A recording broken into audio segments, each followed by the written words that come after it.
আসসালামু আলাইকুম রহমতুল্লাহ। প্রিয় দর্শক, পাশে স্ক্রিনে আপনারা দেখতে পাচ্ছেন ইসলামী ছাত্র শিবিরের পাবনায় ঈশ্বরদী কলেজের খুবই শান্তিপূর্ণ একটি বিক্ষোভ মিছিল তারা করতেছিল। প্রিয় দর্শক, আপনার মনোযোগ সহকারে ভিডিওটা দেখেন।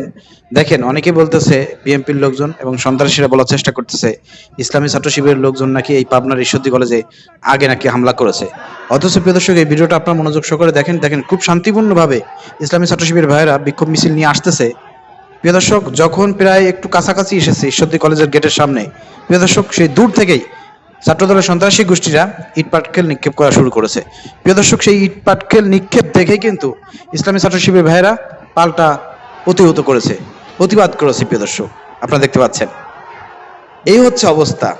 কিন্তু এটাকে আমরা দেখতে পাচ্ছি রাশেদ খান, নব্য বিএমপি হয়েছে রাশেদ খান সব আরো যারা আছে বিএমপি লোকজন, তারা প্রচার করতেছে একটা ভিডিও যে ইসলামী ছাত্র শিবির ভাইয়েরা ওই ঈশ্বরদী কলেজের সামনে গিয়ে ইট পাটকেল নিক্ষেপ করছে, তারপরে একটা ওই যে আপনার বক্স আছে সেটা ভাঙচুর করেছে। এটা নিয়ে ব্যাপক পরিমাণ প্রচার করতেছে যে ইসলামী ছাত্র শিবির ভাইয়েরা আক্রমণ করেছে, হামলা করেছে, এন ত্যান বিভিন্ন রকমের। আরে ভাই, জামাত শিবিরের রাজনীতিই ছেড়ে দেবো যদি আপনি কখনো কোনো ভিডিওতে প্রমাণ দেখাইতে পারবেন কোনো ঘটনায় যে জামাত শিবিরের লোকজন আগে কখনো কোথাও হামলা করছে। আপনি যদি প্রমাণ দেখাই দিতে পারেন, জামাত শিবির রাজনীতি ছেড়ে দেব। বাংলাদেশ জামাত এবং শিবির তারা কখনো আগে কখনো তারা হামলা করে না। তাদের উপর যখন হামলা হয় তখন তারা পাল্টা প্রতিহত করে, প্রতিবাদ প্রতিরোধ গড়ে তোলে। এটা হচ্ছে জামাত শিবিরের নীতি। সেই নীতিতে এখন অটল আছে। আপনারা দেখেছেন সিটি কলেজে হামলা কি করছে, ছাত্রদলের সন্ত্রাসীরা করছে। এরপরে প্রতিবাদ মিছিলে সেখানে ছাত্রদলের সন্ত্রাসীরা আগে করছে। এর রাশেদ খান সে কিন্তু মিথ্যাচার করেছিল যে শিবিরের লোকজন মিছিল করতে গিয়ে হামলা করছে, মিথ্যাচার করছিল। আমরা কিন্তু ভিডিও উপস্থাপনা করে স্পষ্ট প্রমাণ দেখাইছি যে সে মিথ্যা কথা বলেছে।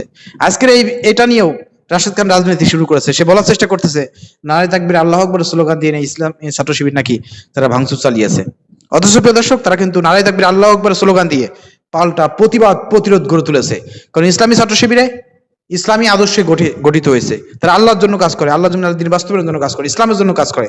অতএব তাদের প্রত্যেকটা ক্ষেত্রে, অন্যায়ের প্রতিবাদের ক্ষেত্রে অস্ত্র ধরবে, তারা যুদ্ধ করবে, সংগ্রাম করবে, লড়াই করবে আল্লাহ জমিনে আল্লাহ দিন বাস্তবায়নের জন্য। সেক্ষেত্রেও তাদের স্লোগান হবে নারে তাকবীর আল্লাহু আকবার স্লোগান। প্রিয় দর্শক, খালি কি মার খাবে নাকি ইসলামী ছাত্র শিবির ভাইরা? মার খাবে? মার তো দিতেও হবে, মার দেওয়াও তো জায়েজ আছে। যে মারতে আসবে তাকে মার দেওয়া জায়েজ আছে। তো আপনি নারে তাকবীর আল্লাহু আকবার স্লোগান হচ্ছে ইসলামী ছাত্র শিবিরের ইসলামের স্লোগান। সেই স্লোগান দিয়েই তো শক্তি অর্জন করে শত্রুকে হামলা করতে হবে, প্রতিহত করতে হবে, প্রতিবাদ প্রতিরোধ গড়ে তুলতে হবে। সেই জায়গা তো ইসলামী ছাত্র শিবির নারে তাকবীর আল্লাহু আকবার স্লোগান দেবেই। অতএব এই ধরনের নারে তাকবীর আল্লাহু আকবার স্লোগান দিয়ে ইসলামী ছাত্র শিবির হামলা করছে, ভাঙচুর করেছে, এসব কথাবার্তা বলে কোনো কাজ হবে না। কারণ ইসলামী ছাত্র শিবির প্রতিবাদ করেছে, প্রতিহত করেছে, প্রতিরোধ গড়ে তুলেছে। সেই ক্ষেত্রে তারা লাঠি হাতে নিয়েছে, দাবড় দিয়েছে, ইট পাটকেল নিক্ষেপ করেছে, ওই যে কিছু বক্স ভাঙচুর করেছে। এগুলো সব ইসের মধ্যে পড়বে, যুদ্ধের যে নিয়ম নীতির মধ্যে পড়বে। তো যারা সত্যের পক্ষে থাকবে তারা তো নারে তাকবীর আল্লাহু আকবার স্লোগানই দেবে, আর যারা শয়তানের পক্ষে থাকবে তারা হলো মানুষের নামে স্লোগান দেবে, নেতার নামে স্লোগান দেবে। এটাই হচ্ছে বাস্তব। আশা করি প্রিয় দর্শক আপনাদের কাছে স্পষ্ট হয়েছে, ভিডিও দেখাইছে যে আসলে কারা আগে হামলা করেছে। হামলা করেছে ওই ছাত্রদলের সন্ত্রাসীরা, আর শিবির প্রতিবাদ প্রতিহত করেছে নারে তাকবীর আল্লাহু আকবার স্লোগানের ধরিতে। এটাই হচ্ছে বাস্তবতা। প্রিয় দর্শক, ভিডিও শেয়ার করে সবাইকে জানিয়ে দেন।